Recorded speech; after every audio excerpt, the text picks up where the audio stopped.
Um dos fenômenos mais interessantes de ideologia que a gente viu nos tempos recentes do Brasil foi a ascensão e a consolidação do chamado olavismo, a filosofia empreendido pelo Olavo de Carvalho, né, que é ex-filósofo, ex-astrólogo e agora oficialmente ex-vivo. Olavo!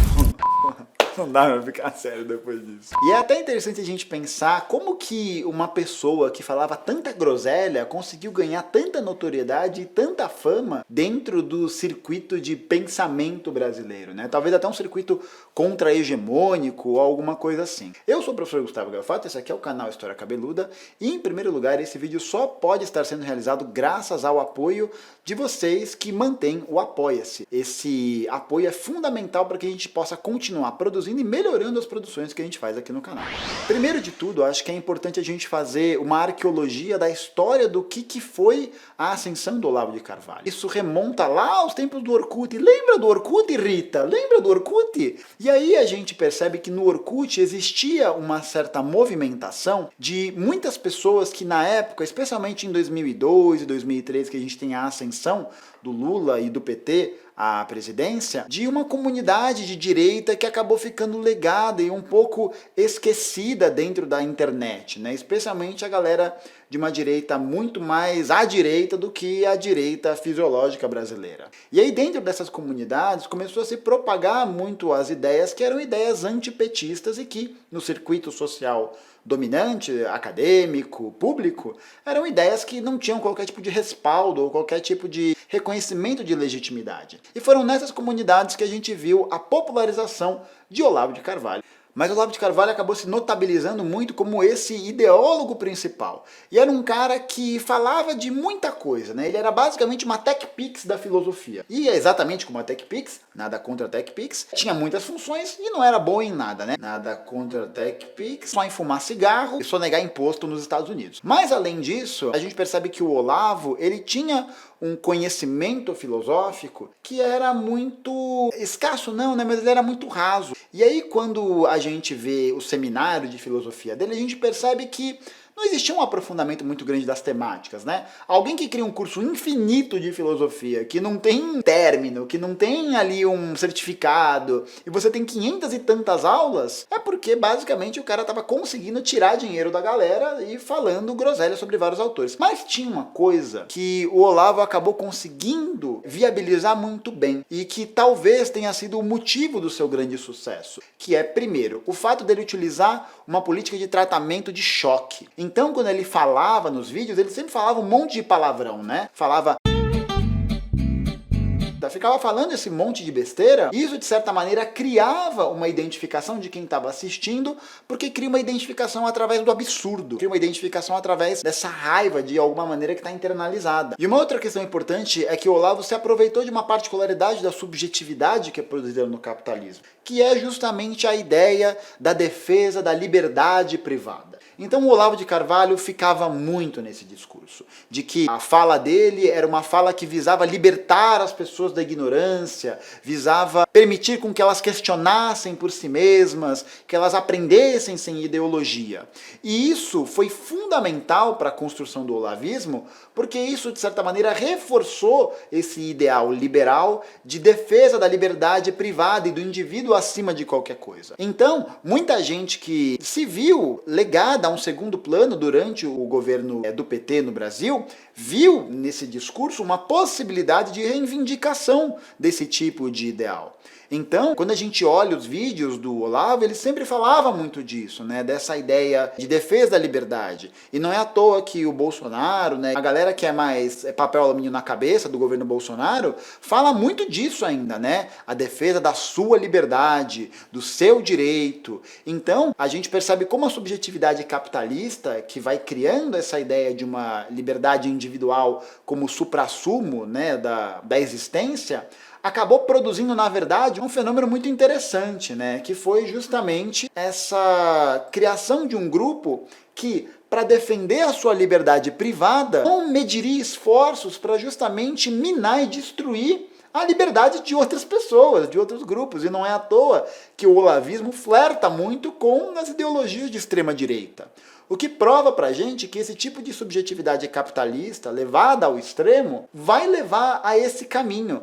A ideia de que a defesa de uma liberdade privada deve ser feita a qualquer custo, porque ela vai impedir com que um grupo estrangeiro que está no poder, que não represente essa camada social, possa impedir com que esse grupo que ascendeu socialmente retire a minha liberdade. Então é interessante a gente ver como dentro dessa perspectiva olavista existe um reforço muito importante desse discurso, da ideia de uma comunidade ou de um estrangeiro, literal ou não, né, de que esse grupo ou esse sujeito quer te retirar desse lugar de liberdade, né? Então, foi o governo do PT. E o PT, hein? E o Lula? São os comunistas, é a comunidade LGBT, enfim, é qualquer grupo que de alguma maneira traga uma ameaça subjetiva à minha própria identificação enquanto indivíduo, enquanto sujeito. Então, esse ódio que o olavismo tem aos comunistas ou ao chamado marxismo cultural, besteira, né? Mas esse grande ódio que ele nutria, né? Verbo no passado. Morreu.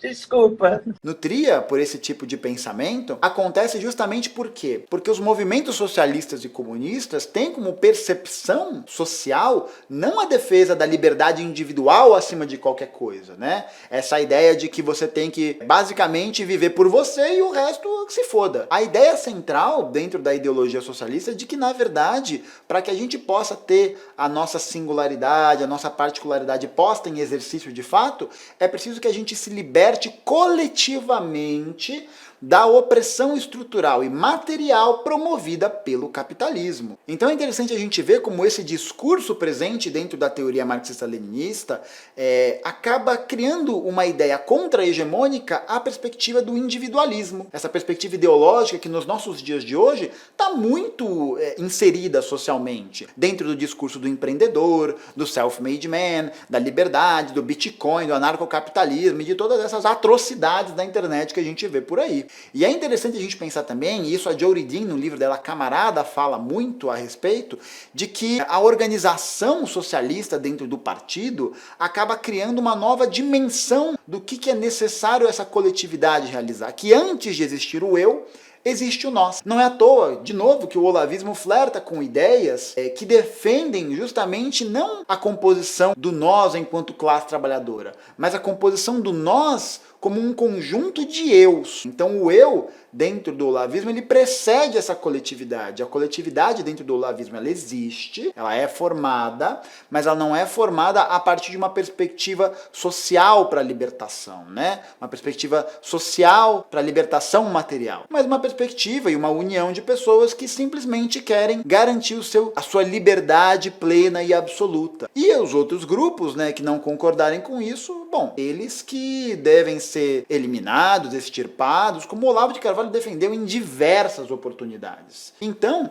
basicamente, a gente percebe que essa presença e esse sucesso do olavismo se deve muito a isso. Na verdade, há uma construção de pensamento muito próxima da ideologia capitalista, né, que vende a ideia de que é somente através da sua liberdade pessoal que você vai poder conseguir construir o mundo, que você vai poder ser feliz. E, na verdade, isso é falacioso, porque nós, enquanto seres humanos, somos sujeitos que são sujeitos sociais, né? Então, necessariamente, a nossa coletividade precede a nossa existência ou a nossa identidade enquanto indivíduo. E isso para o capitalismo é algo muito perigoso, né? Porque significa, então, que esses pequenos grupos, a burguesia, os empresários, os latifundiários, etc., eles não deveriam ter o poder que eles têm, porque esse poder emana desses indivíduos através da opressão material, da exploração, da destruição da natureza e de todos esses aspectos que constituem o capitalismo como a nossa ideologia dominante. E por isso que o Olavo fez muito sucesso, né? Ele nada mais era do que um emissário radicalizado da ideologia dominante. É o cara que não era do politicamente correto, muito parecido com uma outra pessoa, né? Então, pessoal, espero que vocês tenham gostado desse vídeo. Lembrem-se também de comentar, né, aqui embaixo o que vocês acharam e principalmente o que vocês acham sobre esse tema, né? Se vocês acham que essas ideias que o Olavo propagou vão continuar existindo por aí ou como que se pode fazer esse combate. Lembre-se de curtir o vídeo, compartilhar, se inscrever no canal, mas principalmente também participar do Apoia-se, porque é somente através do nosso apoio coletivo que a gente pode permitir com que haja formação política e educação dos nossos quadros para reverter essa lama ideológica que a gente se encontra.